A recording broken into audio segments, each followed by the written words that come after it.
Hello and welcome to JK maths. तो आज हम लोग एंटी एग्ज़ाम्स जो 2018 में हुआ था उसके कुछ क्वेश्चंस उठा रहे हैं मेंसुरेशन के। ठीक है, और आपको देखना सॉल्व करने के बाद, जब मैं सॉल्व करवाऊंगा उसके बाद आप कंपेयर कर सकते हो पहले आपको किस तरीके का लग रहा था क्वेश्चन, कितना लेंथी हो रहा था या नहीं निकल रहा है, लेंथी हो रहा था, और समझाने के बाद वो किस तरीके से आसान बन जाता है। तो हर एक क्वेश्चन को करने के 2 से 3 मेथड होते हैं। आपको जो पसंद आता है आपको उस मेथड को चूज़ करना है। मेरा काम है आपको सब चीज़ें बताना, आपको जो आसान लगेगा आपको वो चूज़ करना है। ठीक है, तो चलो हम लोग स्टार्ट करते हैं सीधा क्वेश्चन पे। पहला क्वेश्चन क्या है हमारे पास? पहला क्वेश्चन है the ratio of the length and width of a plot is 5:4। ठीक है, एक कोई प्लॉट है हमारे पास, सपोज ये हमारे पास एक प्लॉट है जिसमें लेंथ और विड्थ की रेशो दी है कितनी? 5:4। अब ये रेशो दी है आपको ये लेंथ नहीं दी। ठीक है, मतलब मीटर सेंटीमीटर को यूनिट नहीं है इसके साथ, तो इसका मतलब ये एक्चुअल लेंथ और विड्थ नहीं है, ये सिर्फ और सिर्फ रेशो है।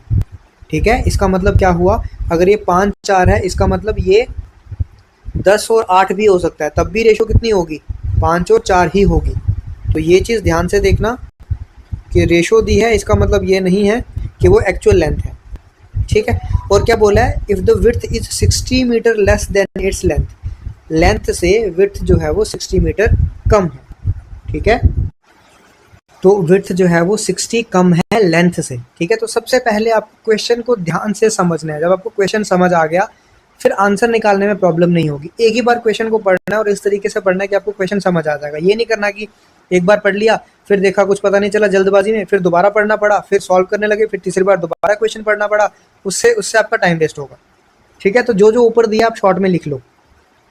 लेंथ और विड्थ की रेशो कितनी दी है? 5:4। और इन दोनों में डिफरेंस कितना दिया है? 60 का दिया है। इसका मतलब लेंथ माइनस विड्थ करो या विड्थ माइनस लेंथ करो। यहाँ पे वैसे क्या दिया है? विड्थ छोटी दी है, तो इसका मतलब लेंथ माइनस विड्थ ही होगा। कितना दिया है? 60 दे रखा है। अब चले आओ पहला कंसेप्ट किसका? मेरा रेशो का जो लेक्चर है पहला, कंसेप्ट नंबर 1 रेशो में, उसमें मैंने बताया था कि सबसे पहले हमको निकालना क्या है, उस पे आ जाओ। निकालना क्या है हमको? पेरीमीटर निकालना है। तो पेरीमीटर ऑफ रेक्टेंगल ही है ना ये। ठीक है, ये रेक्टेंगल है, क्यों? क्योंकि लेंथ और विड्थ अलग अलग है। तो लेंथ और विड्थ अलग है तो रेक्टेंगल है। पेरीमीटर किसके बराबर होता है रेक्टेंगल का? पेरीमीटर जो है वो बराबर होता है 2 इंटू लेंथ प्लस विड्थ के बराबर। 2 इंटू लेंथ प्लस विड्थ के बराबर होता है पेरीमीटर। ठीक है, तो यहाँ से क्या हो जाएगा? 2 लेंथ किसके बराबर है? ये रेशो है सिर्फ। ठीक है, 5। और विड्थ किसके बराबर है? ये सिर्फ रेशो है, लेकिन ये याद रखना। तो किसके बराबर हो गया? 5 इंटू 4 9, 9 इंटू 2 18। इसका मतलब जो भी आंसर आएगा वो 18 का मल्टीपल होगा। रेशो कंसेप्ट 1 में भी आपको मैंने ये चीज़ बताई, 2 में भी बताई थी, 3 में भी बताई थी, और 4 में भी। हर एक में एक ना एक क्वेश्चन मैंने ऐसा डाला था जिसमें आपको ये वाला कंसेप्ट यूज़ होता है। तो अब ये देख लो कि हर एक जगह आपका ये कंसेप्ट यूज़ होगा। वैसे तो ये मेंसुरेशन है, लेकिन रेशो यहाँ पे भी यूज़ हो रही है। तो इसका मतलब जो भी आंसर आएगा वो क्या होगा? 18 का मल्टीपल। अगर 18 का मल्टीपल है, इसका मतलब वो 9 का भी मल्टीपल होगा मानते हो? इसका मतलब 9 का मल्टीपल है। अब मैंने 18 का भी होगा, क्योंकि 18 का मल्टीपल देखने में थोड़ा सा आपको टाइम लगेगा। यहाँ पे अगर आप देखोगे 18 से कौन डिवाइड होता है तो आपको यहाँ पे प्रॉब्लम हो सकती है, थोड़ी सी टाइम लग सकता है। लेकिन 9 से कौन होता है वो जल्दी हो जाएगा। तो 9 से देखेंगे तो ये वाला 9 इंटू 1 9, अगर इसको काटें तो 18 120 से कट जाता है। इसका मतलब ये आंसर हो। ठीक है, उसके बाद बाकी भी देखो, ये 9 से नहीं कटता है, ये वाला देखो 9 से नहीं कटता है, ये वाला देखो 9 से नहीं कटता है। तो इसका मतलब आंसर क्या हो गया? 1080। ये विदाउट सॉल्व किए हो गए। यहाँ पे आपको ये चीज़ें भी नहीं लिखनी है। जब एग्जाम में क्वेश्चन होगा तो आपको क्या करना है? 2 इंटू लेंथ कितनी है 5, विड्थ कितनी है ये, तो ये कितना हो गया? 9, 2 इंटू 9। इसका मतलब आंसर जो भी होगा वो 9 का मल्टीपल होगा। सीधा 9 का मल्टीपल देखा, आंसर खत्म बात। ये तो हो गया एक मेथड। दूसरा मेथड क्या होता है? वही आपका कि लेंथ आपने ले लिया। दूसरा मेथड क्या है कि लेंथ आपने ले लिया कितना? 5x, विड्थ आपने ले लिया कितना? 4x। अब इसका डिफरेंस कितना दिया है? 5x minus 4x। डिफरेंस कितना दिया है? 60। तो x किसके बराबर हो गया हमारे पास? 60 के बराबर। जब x 60 के बराबर आ गया, यहाँ से क्या निकलेगा आपका? लेंथ। तो लेंथ किसके बराबर होगी? 5 इंटू 60। विड्थ किसके बराबर हो गया? 4 इंटू 60। तो लेंथ आ गई मेरे पास 300, विड्थ आ गई मेरे पास 240। अब पेरीमीटर किसके बराबर होता है? 2 इंटू लेंथ प्लस विड्थ। तो ये किसके बराबर हो गया? 2 इंटू 540, और ये हो गया 1080। तो ये भी कर सकते हो, ये थोड़ा सा लेंदी होगा, लेकिन ये वाले में कुछ भी टाइम नहीं लग रहा है। ठीक है, तो आई होप आपको दोनों मेथड ये समझ आ गए होंगे। हम चलते हैं अपने नेक्स्ट क्वेश्चन पे। अगर आपको डाउट है, अगर आपको डाउट कहीं पे भी होता है तो आप लोग कमेंट में लिख सकते हो।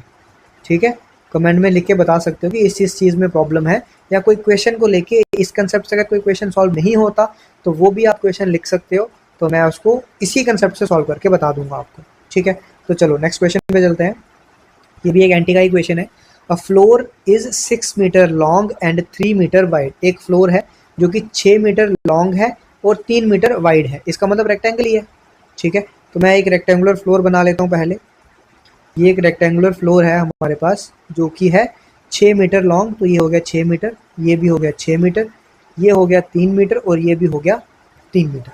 अब उसने क्या बोला आगे, a square carpet of side 2 metre is laid on the floor. Square carpet मतलब एक क्या है, हमारे पास कारपेट है स्क्वायर की फॉर्म में, तो मतलब ये मेरे पास एक कारपेट है स्क्वायर की फॉर्म में जिसकी साइड कितनी है 2 मीटर। आपको पता है स्क्वायर की सारी साइडें बराबर होती हैं, तो सारा क्या हो गया 2 मीटर। ये इसको इस पे बिछाया जाता है, इस कारपेट को क्या किया जाता है, इस रेक्टेंगुलर फ्लोर पे बिछाया जाता है। एक सेकेंड, इस कारपेट को इस पे फ्लोर पे बिछाया जाता है। तो मैं क्या करता हूँ, इसको इस पे बिछा देता हूँ, ऐसे बिछा दिया। ये पूरी 3 मीटर है ना, तो मैंने क्या कर दिया, क्योंकि स्क्वायर की साइड 2 है तो ये 2 हो गया, ये कितना हो गया 1। ये पूरा 6 मीटर है, तो मैंने इसको क्या कर दिया, ये स्क्वायर है इसकी साइड 2 है तो बाकी कितना बचा, ये 4 बच गया। ठीक है, ये समझ आ गया। इस पे मैंने इसको बिछा दिया। अब वो क्वेश्चन क्या पूछ रहा है कि इसको फ्लोर पे बिछाने के बाद जो एरिया मेरे पास अनकारपेटेड है, मतलब जिस पे कारपेट नहीं बिछा, वो वाला एरिया कितना होगा मेरे पास, मतलब ये वाला, यही एरिया होगा ना जिस पे कारपेट नहीं बिछा। तो ये मैं कैसे निकालूंगा, अनकारपेटेड एरिया।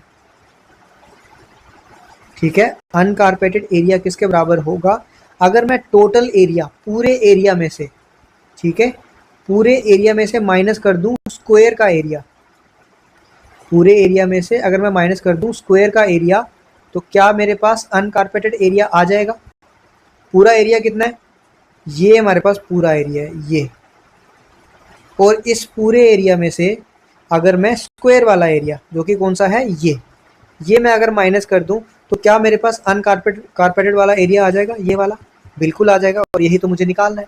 तो पूरा एरिया, पूरा क्या था, रेक्टेंगल का एरिया किसके बराबर होता है, लेंथ इंटू विड्थ, तो 3 इंटू 6 ये आ गया पूरा एरिया, माइनस स्क्वायर का एरिया किसके बराबर होता है, साइड स्क्वायर, तो 2 इंटू 2, तो ये 18 माइनस 4 ये आ गया 14 मीटर स्क्वायर। तो ये इसका आ गया आंसर।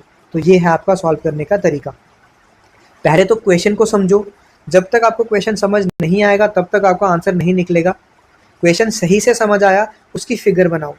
ये सिर्फ आपको 1 से 2 बार 3 बार करना पड़ेगा, क्वेश्चन पहली बार दूसरी बार सॉल्व करने के लिए करना पड़ेगा। उसके बाद जब आप ये चीज़ करोगे तो आपको ये माइंड में ही बन जाएगा, हाँ भाई कि हमारे पास एक फ्लोर है, उसमें मैंने कारपेट बिछाया, अगर मैं पूरे फ्लोर के एरिया में से कारपेट का एरिया माइनस कर दूँ तो मेरे पास अनकारपेटेड का एरिया आ जाएगा।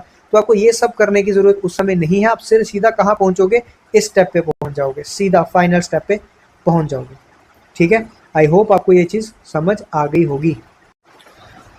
और अगर आपको कोई डाउट आ रहा है, ठीक है, तो मैंने जैसे बता दिया, आप कमेंट में लिख सकते हो। अगर आपको कमेंट में नहीं लिखना है तो आप लिख सकते हो jkmaths4u@gmail.com। इस पर भी आप अपना क्वेश्चन भेज सकते हो, अपना डाउट है कुछ भेज सकते हो, सजेशंस भेज सकते हो, फीडबैक भेज सकते हो।